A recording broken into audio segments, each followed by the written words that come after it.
Bonjour, bienvenue sur 300 secondes maxi. Je vous propose 12 détours d'une même durée, autant de parenthèses éphémères, ponctuant l'espace inclus entre les deux grandes qui nous contiennent. Juste des clins d'œil sonores, une autre façon de vous décrire un détail dans ce paysage qui défile à cette même vitesse que notre vie passe. Bonne émission à vous.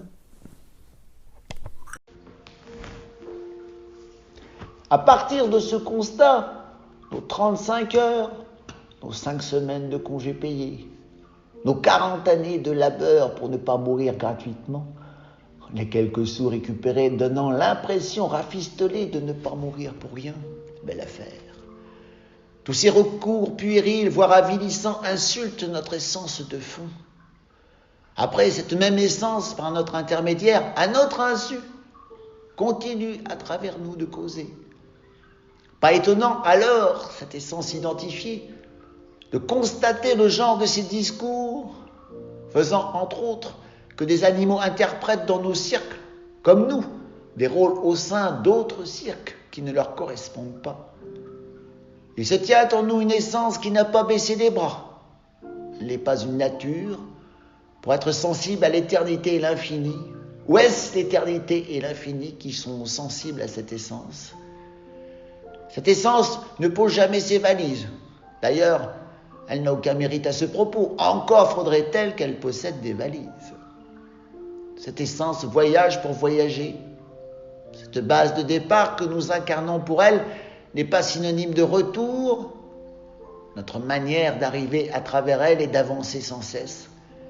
D'atteindre de façon paradoxale, de façon impossible, le plus d'infini, le plus d'éternité possible, afin que notre quantité s'en trouve étendue en proportion jusqu'à ce qu'elle s'interrompe. Consommer en mauvais sens, il faut s'attendre à partir d'une exponentialité proportionnelle à cet infini, comme à cette éternité, en l'occurrence boudée. Ces deux constantes pouvant nous offrir, consommer du dehors, une légèreté équivalente au poids qu'elles nous infligent si nous les consommons, consommation par défaut du dedans. Et il ne faut pas faire preuve d'une clairvoyance inouïe pour admettre que nous fonctionnons de travers. Non seulement nous ne nous occupons pas de nous-mêmes, comme nous devons de nous-mêmes nous occuper, mais nous nous occupons de ce qui ne nous regarde pas.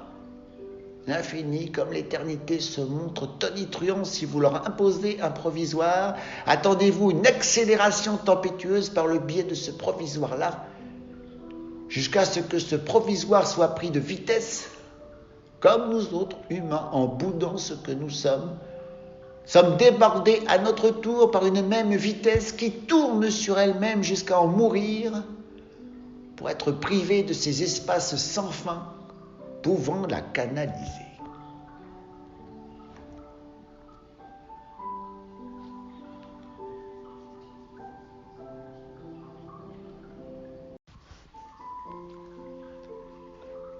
Pour être, non pas heureux, cet état-là paraissant obéir, ou ce qui y ressemble, pour être constatable vraiment à un état, disons, positif, un état par nous accessible, incarnant en termes de finalité une cohérence, être heureux selon les préceptes exprimés par nos sociétés avancées, c'est se vouloir plus qu'heureux, c'est vouloir, sur cette cadence vous promettant d'arriver à destination en rendant grâce à des conditions en parfaite concordance avec ce qui vous compose, prendre ces mêmes conditions de vitesse, comme s'il était possible d'arriver par ce principe plus à l'heure que l'heure prévue.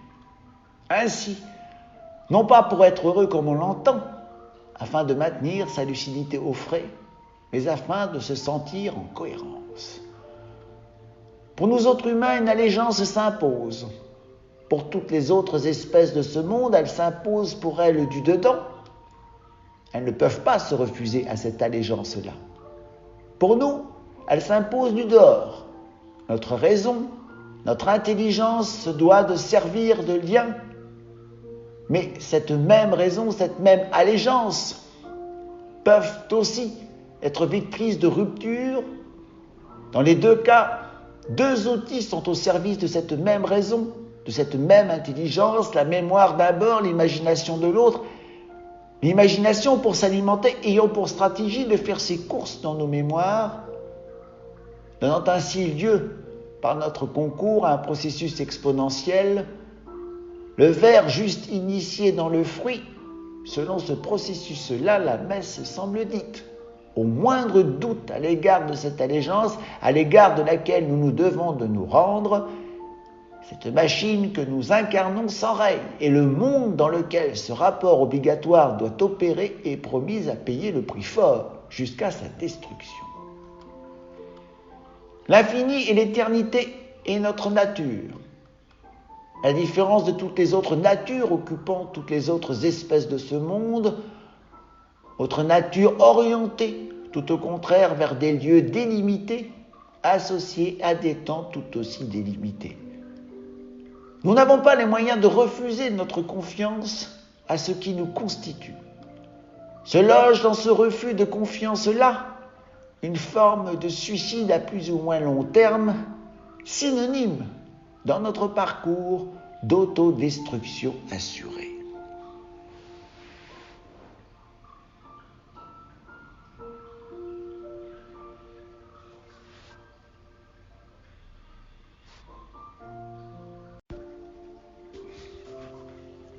Maintenant, concernant cette dichotomie fondamentale, s'il y a raté de notre côté, cette productivité exprimée par le hasard, productivité débridée, productivité à tout va, prête à tout, pour que ce même tout s'avère constatable. Cette même productivité n'est peut-être pas étrangère à cette affaire. Toutes les autres espèces de ce monde expriment des capacités achevées, démontrant autant d'incapacités en nombre incalculable. Un lion ne peut faire que ce que son état de lion lui autorise. Il ne peut rien faire d'autre. Ces capacités, ô combien précises, par leur spécificité, témoignent en parallèle de plus encore d'incapacités proportionnelles. Un lion ne peut être qu'un lion. Ce qui le sauve, ce qui préserve à ce propos son entendement, c'est qu'il ignore qu'en tant que lion, il ne peut être rien d'autre. Nous autres humains sommes exactement le contraire. Mais cette dichotomie fondamentale qui est en nous, nous malmène, nous signifie peut-être que nous sommes par rapport à toutes les autres espèces de ce monde un contraire, trop contraire en l'occurrence. Peut-être notre entendement, pour pouvoir nous supposer l'infini comme l'éternité, n'est pas joint à une espérance de vie suffisante. En nous se remarque peut-être trop d'entendement d'un bord pour trop peu d'espérance de vie de l'autre. Peut-être aurait-il fallu à cet entendement-là une espérance de vie s'étalant sur des milliers d'années. Peut-être même cet infini comme cette éternité qu'il nous semble reconnaître, qu'il nous semble identifier, ne sont que des inventions de notre part, pour compenser cette espérance de vie en comparaison à notre entendement si étriqué, qu'elle nous semble inexistante. D'ailleurs, à ce propos, cette association est peut-être par définition impossible, promise à tourner court. Un entendement comme le nôtre, pour concevoir ou ressentir l'éternité comme l'infini, est promis à ne jamais estimer l'espérance de vie qui lui est accolée comme suffisante. D'où ces dieux que nous inventons et qui ne meurent jamais. Invention qui, cette fois, n'est pas le fruit d'un hasard.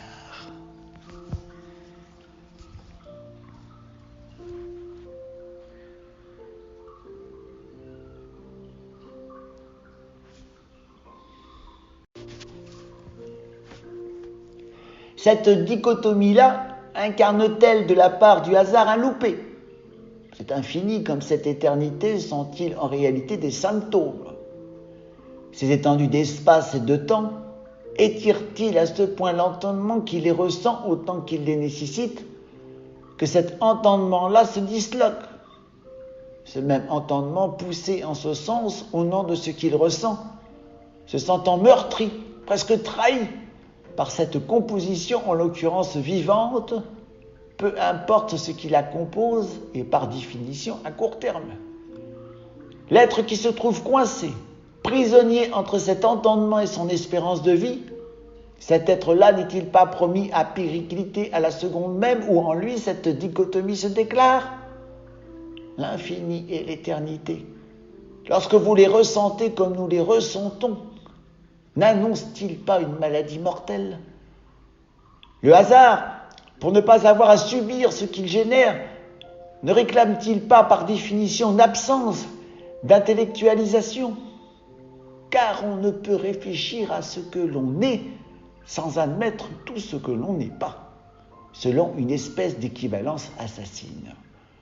Le lion n'intellectualise pas son état de lion, car s'il pouvait l'intellectualiser, après s'être réjoui sommairement à l'égard de ce que lui autorise sa nature de lion, il ne tarderait pas à se sentir navré par cette même nature au nom de tout ce qu'elle lui refuse.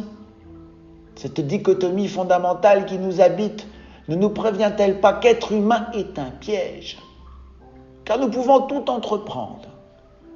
Ces entreprises-là démontrant autant de différences sans fin, jusqu'à ces mots employés par nous pour que nos choses soient dites, et qui instaurent entre nous des différences s'abandonnant, portées par une vitesse sans cesse grandissante, un illimité synonyme d'autodestruction. Au sein d'un monde présentant justement un équilibre tributaire de limites, garante par définition de cet équilibre-là, cette dichotomie fondamentale qui nous occupe témoigne de cette absence en nous, sans fin et sans fond, au sein desquels l'infini comme l'éternité se signifient d'autant mieux.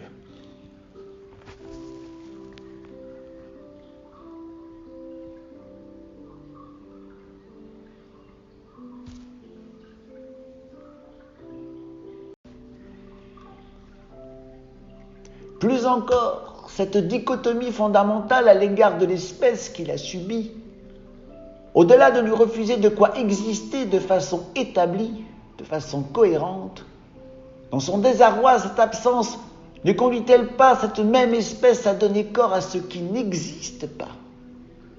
Formulé autrement, ce qui ne peut exister, associé à des capacités semblables aux nôtres, n'est-il pas sujet à donner corps à ce qui n'existe pas?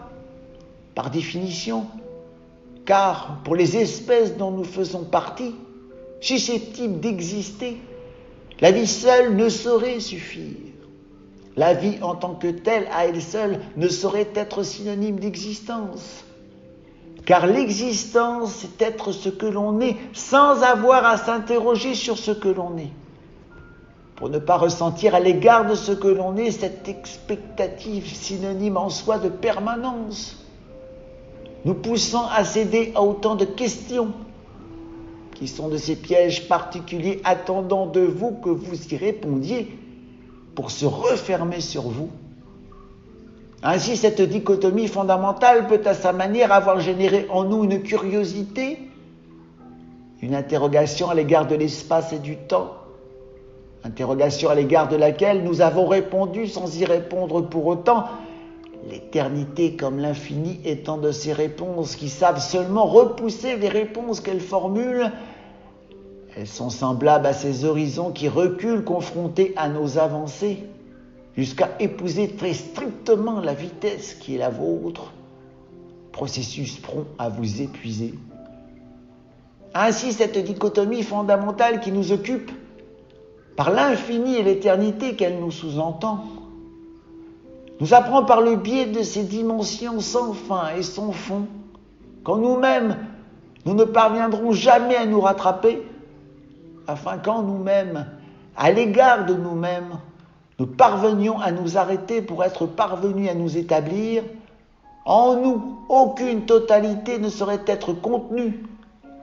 Derrière ces frontières se tenant un espace, nous sous-entendons surtout par ces mêmes possibilités toute l'impossibilité générale sans fin et sans fond nous correspondant.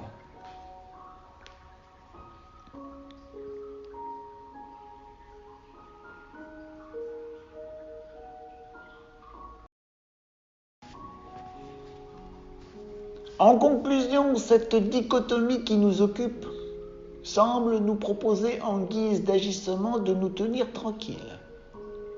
À l'origine même est consentie par certaines civilisations de nous dégoter de ces dieux sur cette planète à notre égard facile, afin de prendre en charge nos affaires courantes de base, laissant le monde à ce propos travailler à notre place. Nous autres, qui avons donné corps à ces sociétés dites modernes, devons à l'égard du monde, en réponse aux dégâts provoqués, travailler à la place du monde. À cette allure, bientôt, il nous faudra pédaler pour que le soleil se couche ou pour que la pluie tombe. Cette dichotomie fondamentale, en nous supposant l'infini et l'éternité, nous supposa aussi que l'éternité, même atteinte par nous, ne nous permettrait pas de rejoindre cet endroit de l'infini où il s'interrompt, nous supposa aussi, en l'autre sens, que cet infini nous réclamerait toujours plus de temps.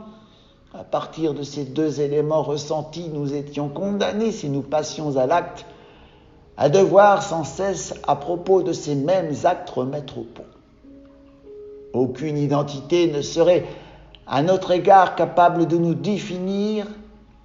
Bien sûr, notre vie, en s'arrêtant pour ne plus pouvoir se poursuivre, nous donnerait l'impression, par cet arrêt, d'une identité intégralement constituée. Cette impression n'est évidemment qu'une illusion. Elle est semblable à cet auteur qui considère que son roman est pleinement achevé, pour ne plus avoir ni encre ni feuille pour l'écrire encore. Notre corps, en déclarant forfait, cesse cette errance que nous incarnons et qui nous semble ne pas être pour avoir été interrompue. Mais cette sensation, si elle peut donner le change sur un plan individuel, n'y parvient pas sur un plan collectif. Les sociétés un temps durant se poursuivent au-delà des êtres humains qui les constituent. Et l'on se rend compte alors de l'influence indispensable de cette dichotomie-là, nous avertissant, parce que nous tentons de devenir, que nous serons de façon désespérante, toujours moins encore, pour avoir la conviction d'être pour de bon, de façon assurée et définitive.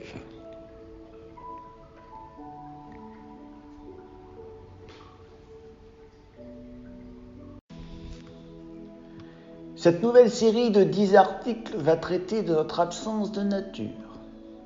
Par ces articles-là, je vais tenter de démontrer qu'il n'existe pas de nature humaine. Bien sûr, je conçois bien que cette éventualité soit perturbante. Elle dit en substance que nous pouvons tenter d'être, nous croire même, nous croire surtout rendus sur le plan de l'identité. Cette conviction-là ne fera pas de nous quelqu'un pour autant. Plus qu'une absence de nature, en nous, de façon paradoxale, se tient une absence. Et cette absence, d'ailleurs, pour se tenir en nous, parvient de façon mensongère à se faire présence, parvient à se dire contenance, alors qu'elle n'est qu'un puits sans fond et sans fin. D'ailleurs, dans mes articles traitant de cette dichotomie fondamentale qui nous occupe, je traite de cet infini comme de cette éternité paraissant trouver gain de cause à notre sensibilité. Se dégage de cet infini-là, comme de cette éternité-là, aussi un espèce de fond sans fond et de fin sans fin. Cette absence qui nous occupe à son tour, par cette dichotomie-là, par ce qui la permet, par cette éternité comme cet infini qui la constitue, cette absence semble s'exprimer au travers ce ressenti-là. Mais surtout, cette absence de nature est aussi et avant tout l'impossibilité d'une identité réelle. Nous autres humains, à ce propos, inversons ce processus par lequel les identités peuvent être considérées comme telles, à savoir que nous nous reconnaissons une identité parce que notre vie, pour s'achever un jour, impose à cette identité des limites et parées par ces limites-là constituées.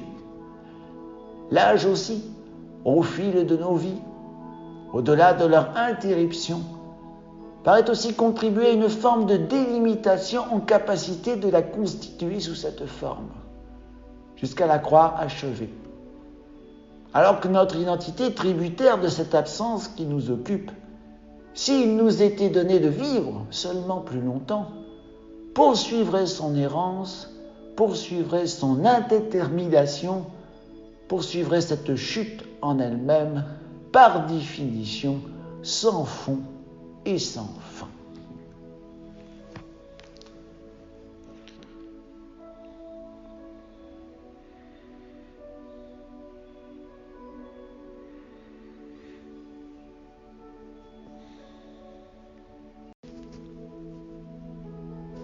Beaucoup me prétendront qu'ils sont quelqu'un, et pour revendiquer cette identité, se caleront à leur goût, à ce qu'ils préfèrent, sans admettre, non pour ne pas être assez malin pour y parvenir, mais pour ne pas avoir été sur le plan de nos reconnaissances principales orientées en ce sens, sans admettre donc que cette vie qui est la nôtre, par cette interruption par laquelle elle s'achève, semble délimiter par anticipation une identité potentielle, qui se voit en apparence du moins contenue, mais qui pourrait, sans cette interruption rattachée à nos vies, poursuivre cette pseudo-identification en pure perte qui la caractérise. Notre absence de nature nous inspire un désir inconscient de compensation, tellement inconscient que ce désir s'est transformé en volonté. La volonté pouvant devenir un désir tellement institué qu'il s'avère constituant à ce point qu'il ne nécessite plus d'être ressenti comme désir pour être manifesté. Évidemment, cette volonté-là se remarque chez ces quelques-uns qui veulent exister au-delà de la moyenne. Exister d'autant plus à tout prix qu'en existant selon ces principes, on existe en pure perte. Nos sociétés mêmes ont institué certains principes pouvant déboucher sur ce genre de surenchère, jusqu'à ce que ces principes se fassent institution. Nos religions, nos élections, nos guerres, nos oppositions sportives, certains recours à cet effet usant de l'art obéissent aussi à cette nécessité. Ces institutions sont semblables à ces draps qui, dans nos imaginaires, habillent les fantômes. Sans ces draps-là, ces mêmes fantômes reviendraient à leur absence de toujours, à leur inexistence de toujours, d'où leur chaîne, pour nous signifier que comme nous, ils sont enchaînés à ce qu'ils ne sont pas, enchaînés à ce qu'ils ne sauraient être. Ainsi, nos champions, nos stars, nos présidents, nos héros, nos papes et autres pasteurs ne sont que des fantômes de chair et de sang, se cherchant une existence.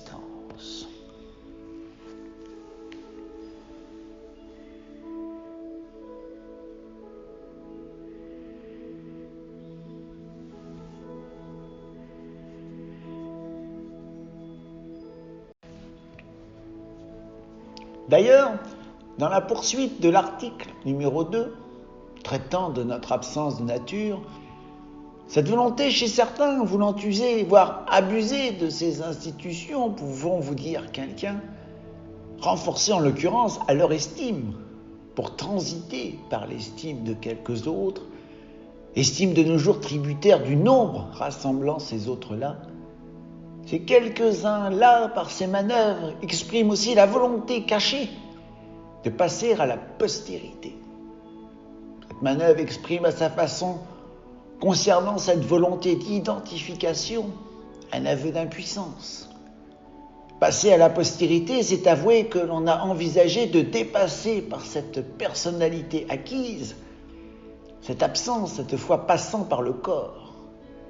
Cette absence libérant en quelque sorte cette absence contenue en nous et nous privant de nature et par définition d'identité.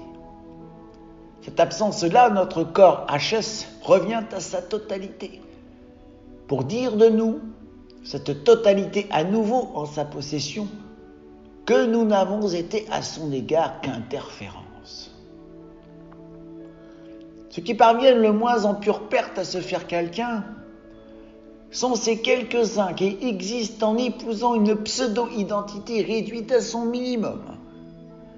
Car ces mêmes ont compris que ces existences recherchées et revendiquées à tout va, par les présences diverses qu'elles laissent entrevoir, laissent en réalité entrevoir non seulement cette absence en nous, mais un désespoir synonyme par définition de combat livré en pure perte.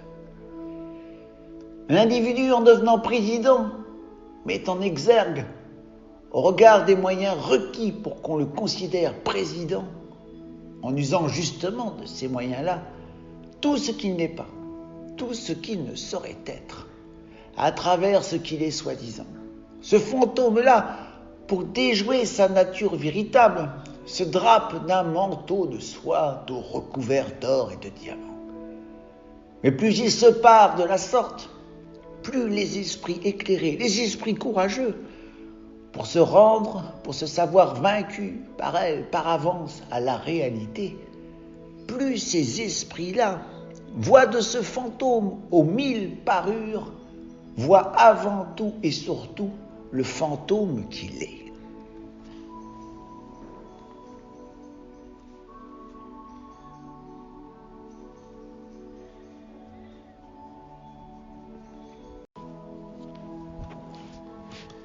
Lorsque vous observez un lion, vous remarquez sans peine que le lion est parfaitement contenu en lui-même. En quelque sorte, son identité ne déborde pas de ce qu'il est. À l'opposé, si vous nous observez, nous autres humains, vous remarquez par rapport au lion que notre identité déborde d'elle-même. D'ailleurs, à ce propos, notre identité, par ses débordements, exprime un paradoxe. Pour parvenir à déborder sans ne rien détenir en elle. Ces débordements sont une goutte de trop qui déborderait d'un vase pourtant vide et sec. Ce vase-là se vide de l'extérieur, son pouvoir usé pour se faire de ce qu'il ne saurait contenir.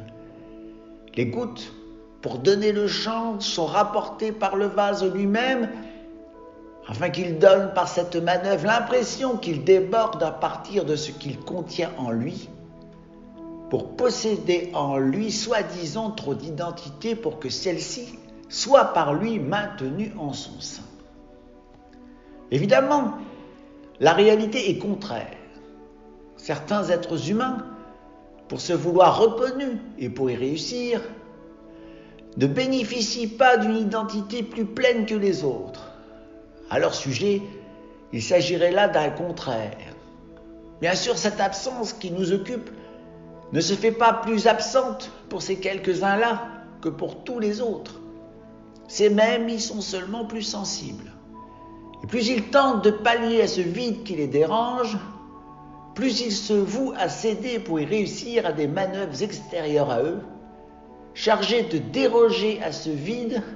Plus ce même vide, seulement pour être combattu, leur paraît plus vide encore, plus ils agissent, plus à propos de ce vide, ils développent cette impuissance. Ainsi, lorsque vous observez ces gravures présentant Napoléon empereur, plus vous concevez en ce même homme toute l'absence qui s'y trouve, toutes nos pérégrinations ne sont que compensation. Ce fait reconnu, on ne s'étonne plus que ce que nous avons élevé tienne aussi peu debout et qu'il est promis à emporter dans sa chute le monde dans sa totalité.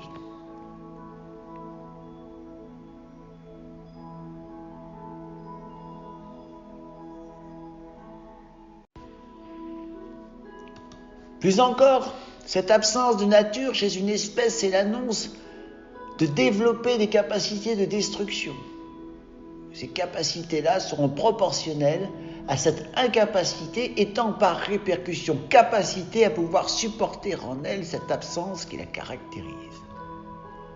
Évidemment, cette absence, comme le vide qui l'incarne, développera en retour une sensibilité égale aux capacités de cet entendement rattaché à cette sensibilité-là, à le reconnaître.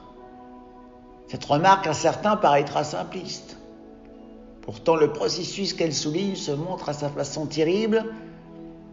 Ainsi, ceux détenant en eux ce genre d'entendement-là se sentiront pris au piège en priorité par ce qu'ils sont, et comment ne pas être ce que l'on est.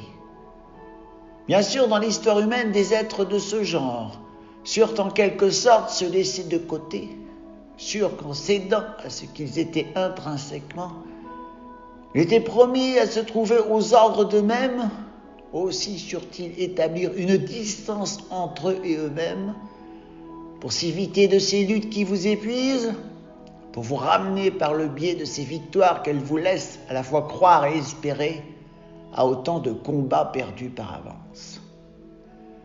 Évidemment, tant d'autres se risquèrent à ces entreprises sans lendemain. Pour ce faire, ils installèrent à la force du poignet de ces décors, capables de les faire à eux seuls, soi-disant grandeur nature. Évidemment aussi, comme les apparats mis en avant par les uns ne furent pas les apparats mis en avant par les autres, ceux-là se combattirent. Comment pouvaient-ils seulement s'offrir la comparaison? Les apparats concurrents insufflant chez leurs auteurs autant de doutes. Comment pouvait-on se compléter de façon si différente? Ne ramenait-elle pas cela ce vide commun, leur sous-entendant qu'ils pouvaient produire tous les efforts voulus? Plus ils échapperaient un temps donné par cette fuite à ce vide en eux, plus cette fuite les ramènerait à ce même vide.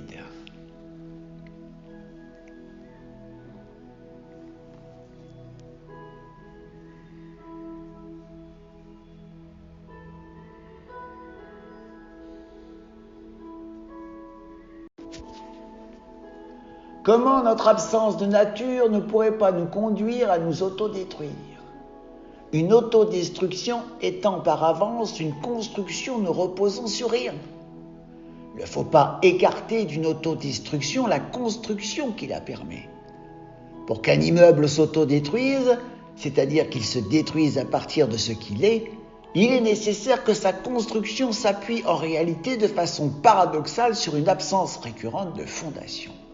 Et l'humanité par le vide, par l'absence qui occupe chacun d'entre nous et de ces immeubles-là. Formulé autrement, on ne peut rien élever à partir de soi si en soi un vide vous prive de toute définition. Plus encore si ce vide est associé à un entendement puissant semblable au nôtre.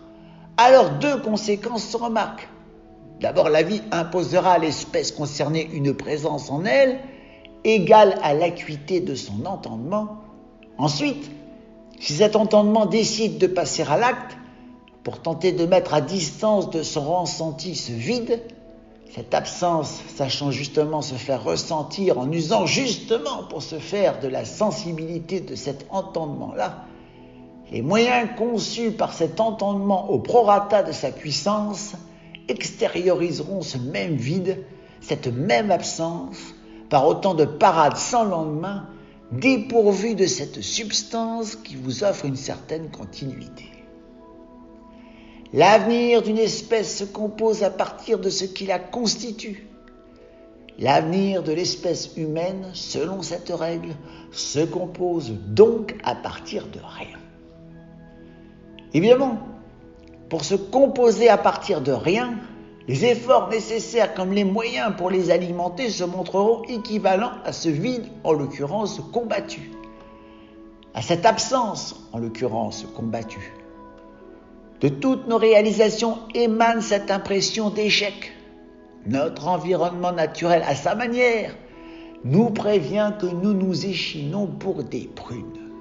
Alors, pour nous revigorer, pour éviter que cette fatigue ne nous fatigue pas seulement à partir de ces efforts consentis pour rien, mais nous fatigue à partir d'elle-même, nous nous opposons les uns aux autres pour que des victoires enfin, victoires comme consolation, s'élèvent à partir de nous seuls.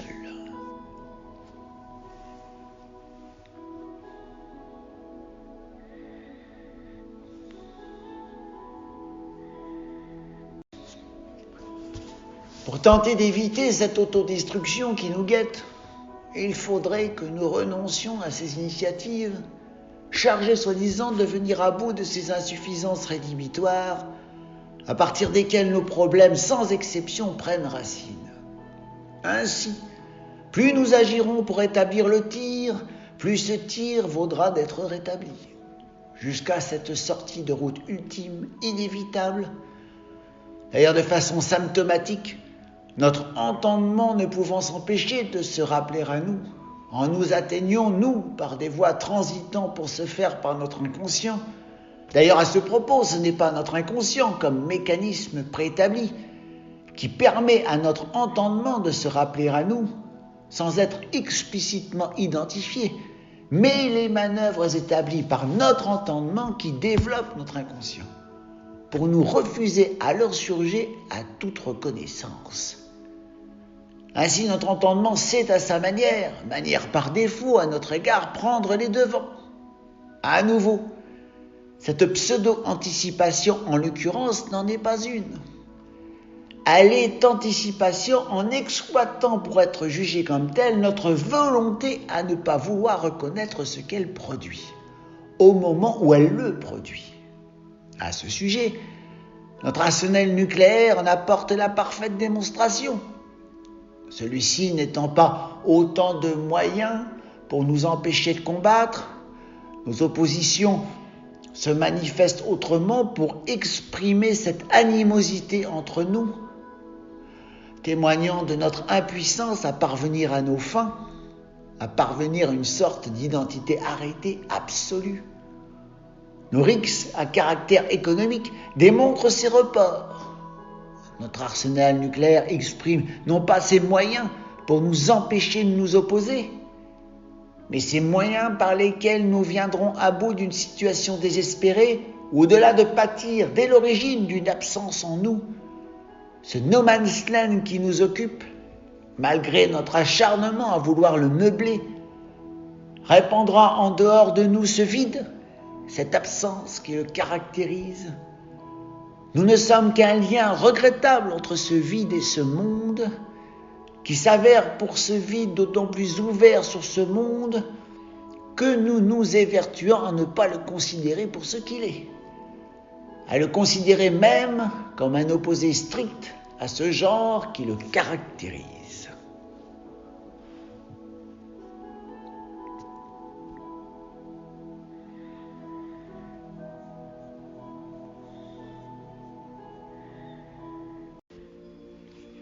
Ces articles consacrés à cette absence de nature implantée en nous en désespéreront quelques-uns.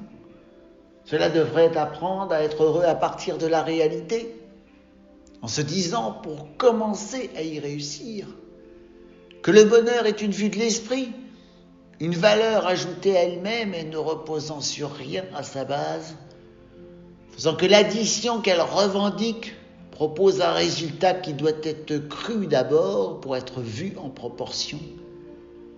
Ainsi, le bonheur n'est que du malheur en moins, et ce malheur en moins, pour essayer d'en bénéficier, doit être estimé à partir de cette réalité qui nous concerne.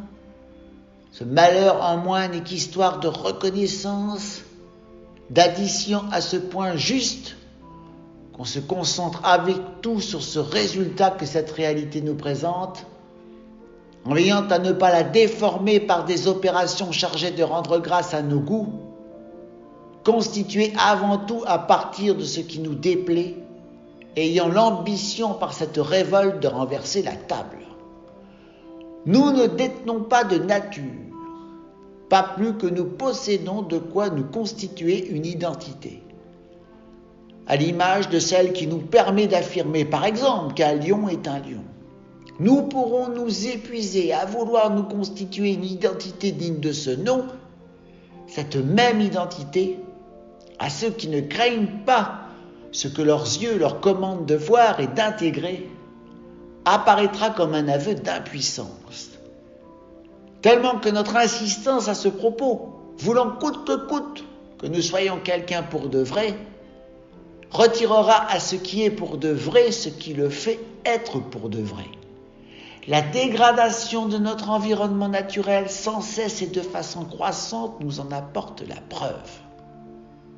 Tout ce que nous élevons met en évidence cette absence en nous, ce vide en nous, qui nous motive pour prendre sur lui un ascendant à ce que nos réalisations démontrent une espèce de hauteur de visu constatable, expriment en réalité ce contraire leur valant cette même altitude, se niche de façon inexorable dans ce que l'on préfère en réalité, comme assise tout ce que l'on réprouve.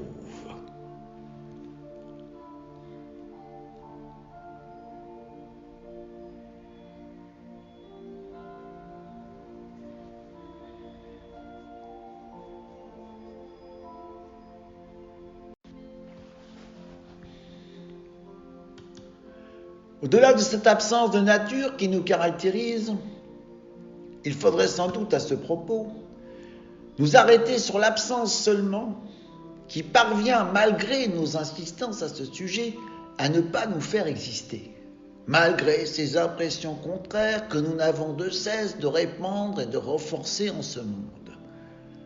Sur cette planète se remarque un monde par espèce, à savoir que le monde dans lequel évolue une mouche, à partir de cette mouche-là, n'est pas exactement le même monde dans lequel évolue un lion, et moins encore un monde dans lequel nous évoluons, nous autres humains des sociétés dites avancées.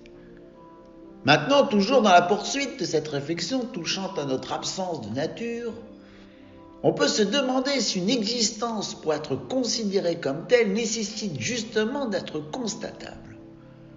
Plus encore nous concernant, cette existence que nous nous reconnaissons est-elle pour autant une existence à part entière? D'autant plus que nous sommes dans cette affaire jugés partis, que nous sommes au sujet de cette existence qui nous concerne, ceux qui en l'occurrence la reconnaissons. Ne peut-on pas se demander si ce qui n'existe pas peut à partir de lui-même se reconnaître une existence, à partir de lui-même seulement, sans exister pour autant? À notre rencontre, si vous observez le comportement des animaux sauvages, vous apercevrez qu'ils semblent nous voir sans nous voir.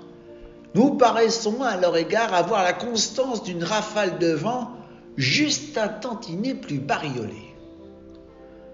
Notre absence de nature nous commande peut-être, pour réussir à exister comme nous le pouvons, de renoncer à exister. Nous sommes en ce monde de ceux qui aperçoivent, nous ne sommes pas en ce monde de ceux qui sont aperçus. Qui sait, la réalité en ce monde exige peut-être des témoins seulement, et si ces témoins espérés par la réalité sont de ceux qui respectent leur rôle en s'abstenant de passer à l'acte, si ce rôle doit être le nôtre, je pense que nous piétinons allègrement ce scénario-là.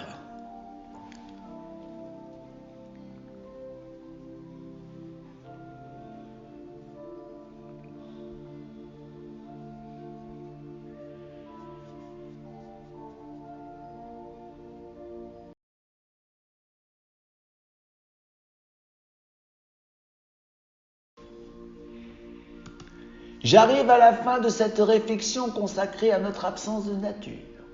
Sûr que j'y reviendrai par d'autres biais. Après tout, cette spécificité nous concerne, nous, avant tout le reste, tellement qu'elle nous explique. Cette absence de nature nous apprend que nos agissements ne sont que nos prolongements et poursuivent par ce qu'ils sont cette absence-là, en faisant de nous autant de fabriques à chimères. À cela, plus nous avançons en ce sens, plus nous sommes tributaires pour nous maintenir au sein de cet état que nous nous reconnaissons d'une énergie qui n'est pas explicitement la nôtre. Un lion, une gazelle, un éléphant, pour être ce qu'ils sont, n'exigent pas une énergie parallèle. Bien sûr, on me fera remarquer qu'ils exploitent pour se poursuivre celle du monde, mais ils n'ont pas à l'égard de cette énergie-là la nécessité de s'aménager pour en jouir autant de centrales, qu'elles soient nucléaires ou au charbon. Souvent, nous concernons ceux qui réfléchissent à notre sort, cherchent en ce qui nous concerne un avènement, comme l'intervention d'une entité supérieure, ayant par exemple modifié l'ADN de quelques primates ici-bas, en des temps reculés, pour que nous autres humains advenions. Rares sont ceux considérant que notre avènement est peut-être le résultat d'éléments manquants. Le hasard pourrait mettre en termes de productivité maximale un flot ininterrompu de possibilités, c'est peut-être à notre égard montré insuffisant. Ou plus encore, les êtres que nous sommes, en fonction de ce qui nous compose, ne disposaient en ce monde pour vivre mieux que de quelques lieux infimes. Sortis de ces quelques lieux-là, nous étions promis à nous égarer autant en ces lieux pour nous inhospitaliers qu'en nous-mêmes. l'être humain étant à son propre égard inhospitalier à lui-même. Ainsi, nous ne sommes pas forcément de ceux qui détiennent par rapport à tous un truc en plus, mais qui possèdent parmi tous les autres un truc en moins. Notre absence de nature, cette impossibilité à nous constituer une identité digne de ce nom, cette faculté toxique à détruire, comme à nous auto-détruire, pencherait plutôt vers la seconde possibilité.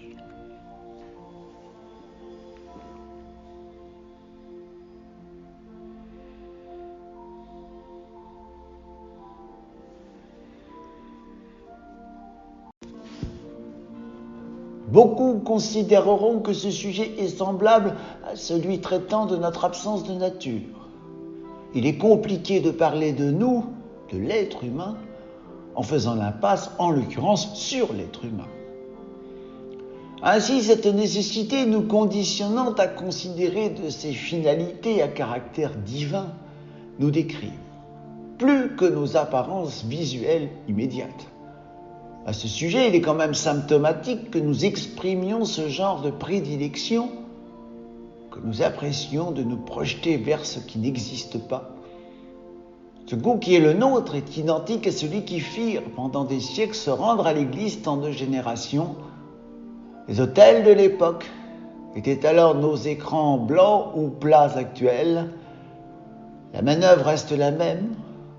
Nous qui savons en nous que nous n'existons pas, concevant des chimères existantes encore moins que nous, afin de bénéficier en retour de cette différence qui nous fait par ce procédé plus exister seulement à nos considérations. Dieu, selon ce procédé, doit son existence à ceux qui le prient, et ceux qui le prient ne peuvent ignorer en leur fort intérieur qu'ils sont à l'origine de cette existence-là, conférant en retour à leur existence propre au sujet de son être éventuel une confirmation rassurante. À partir de ce principe, il est préférable de ne pas se contenir. Autant offrir à ces entités chimériques tous les pouvoirs imaginables, d'abord pour se dire que nous sommes de ceux qui les ont imaginés.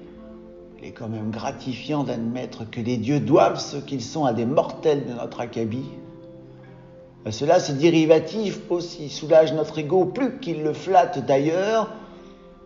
Nous pressentons que nous ne sommes pas, et nos insistances désordonnées pour paraître insistent, en l'occurrence en sens opposé.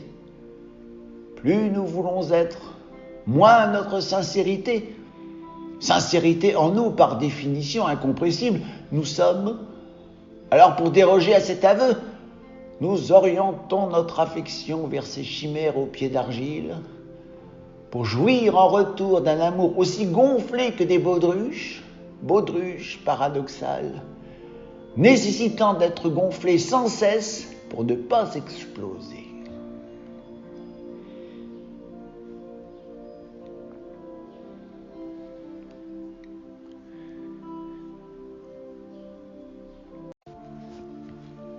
J'ai souvent écrit que les religions n'étaient nous concernant que l'expression d'une nécessité. Les êtres humains n'ont pas d'existence potentielle possible. Aussi cédons-nous à la surenchère, hier dans nos églises, aujourd'hui dans la cité. Le sang du Christ de nos jours est incarné par l'argent. L'argent comme matérialisation actuelle absolue du pouvoir, d'un autre pouvoir absolu. Le Bitcoin en est la parfaite démonstration. Ce goût qui est le nôtre pour la dématérialisation témoigne avant tout de notre dislocation.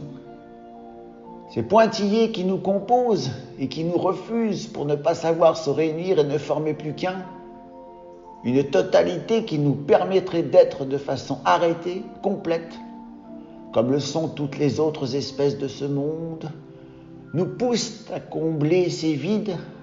Alors à ce propos, notre imagination coche les cases manquantes, d'abord et avant tout parce que ces mêmes cases manquantes sont à l'origine de notre imagination. Bien évidemment, le ciment chargé de colmater ces brèches est sujet à amplification. Il nous faut y croire sans cesse davantage, quitte à y croire autrement, et Dieu à ce propos n'est plus un ciment suffisant. Un philosophe présocratique prétendit que les hommes d'aujourd'hui seraient les dieux de demain. Par notre technologie, sans en être explicitement conscients, nous apportons du crédit à cette projection, en oubliant dans cette équation que le monde qui nous supporte dans tous les sens du terme ne paraît pas partager cette ambition. Quand ces matières premières seront à ce point épuisées, qu'elles auront épuisé ce même monde autrement par l'intermédiaire de ces multiples pollutions générées par nos soins, en usant pour ce faire des matières premières en question, à cette double peine s'en rajoutera une troisième, qu'il nous faudra consommer seuls. Alors nos projections métaphoriques nous avaleront tout cru.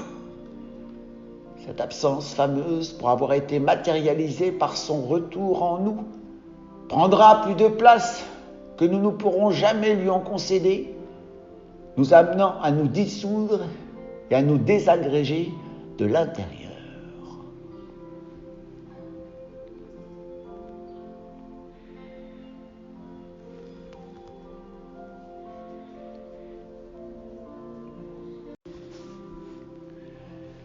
La constitution du divin a été par, et pour nous autres humains, comme le révèlent ces pièges, qui exploitent pour devenir piégeux ces actes que nous concédons, sans savoir très précisément pourquoi nous les concédons. Et à ce propos, l'être humain s'avère être un espèce de champion toute catégorie. Comme je l'ai écrit nous concernant, il n'est pas dérangeant en soi que nous nous posions des questions. Ces questions incarnant par les interrogations qu'elles génèrent, cette absence qui nous occupe, comme ces cases manquantes qui les constituent. Ce qui est dérangeant est que ces questions-là ne soient pas par nous maintenues à l'état de questions, que nous leur accollions de ces réponses qui nécessitent pour tenir la route d'être crues. Seulement croire n'est pas une option épousant pour ce faire une orientation dirigée en un seul sens. Se loge dans ce processus un retour à l'envoyeur. Celui qui croit finit par devenir en retour le produit transformé de ce à quoi il croit. Ainsi, une opposition cocasse, aussi cocasse que cruelle d'ailleurs, laisse entrevoir à travers nos croyances une évolution nous concernant foncièrement régressive, car à force de nous abandonner par l'intermédiaire de nos dieux à ce qui n'est pas, nous sommes passés, nous autres humains, à un être pas devenu à présent un être plus. J'ignore si les hommes d'aujourd'hui seront un jour les dieux de demain, mais je constate au moins que les hommes d'aujourd'hui ne sont plus les hommes d'hier, qu'ils ont, à force de croyances théoriques d'abord, croyances pratiques ensuite, quitté ce monde. Cette non-existence irréfutable qui nous habite nous incite à notre insu à déserter en nous-mêmes.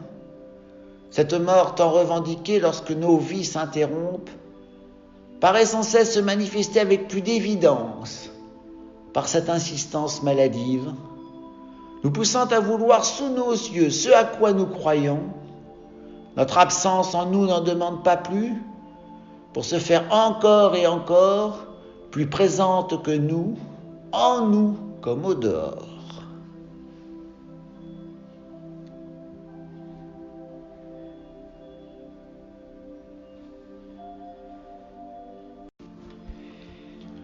On dit souvent de Dieu qu'il nous connaît mieux que nous nous connaissons nous. Notre précision n'est pas fausse, sans être exacte pour autant. En usant de Dieu, nous dissimulons ce que nous nous refusons à entendre de nous. Ainsi, si vous prenez par exemple la fin des temps, cette extrémité nous rappelle à sa manière que concernant notre histoire, nous filons un mauvais coton. Et comme nos pérégrinations ne génèrent que des problèmes à défaut de solutions, nous avons conçu un genre de super-juge. Nous dédouanons de façon paradoxale de ces efforts à produire, prétendus impossibles pour être dits d'entrée de jeu coupable. afin qu'au-delà de retrousser nos manches en les retroussant autrement, pour nous abstenir de les retrousser, nous ne réfléchissions pas sur le genre qui est le nôtre, pour nous rendre un genre en l'occurrence entendu et précisé de surcroît par une autorité divine, après tout que Dieu contribue à ce que la messe soit dite, par anticipation ne surprendra personne. Dieu, à notre entendement, incarne ce que nous ressentons à notre égard et que nous nous refusons à nous formuler sans transiter pour se faire par un tiers de notre invention. À cela, les doutes rattachés à l'existence de Dieu facilitent en retour cette non-considération à l'égard de ce genre qui nous caractérise, en faisant dire à celui qui n'est pas ce qui est, nous paraissons l'emporter sur les deux tableaux. Les croyants se satisfont de notre culpabilité, cette insuffisance qui nous caractérise en étant jugée mauvaise, positionne au devant de toute parade cette sentence qui les masque. Les non-croyants usent de cette culpabilité pour se référer à des critères opposés. On passe là de religions à caractère céleste à des religions à caractère terrestre. Ainsi, Dieu, pour ceux qui croient en lui, permet, pour ceux qui n'y croient pas, empêche, mais le résultat reste le même. Pour les uns, il est tout, pour les autres, il n'est rien. Ces deux absolus à eux seuls, décrivant pour le premier notre entendement, pour le second notre absence de nature.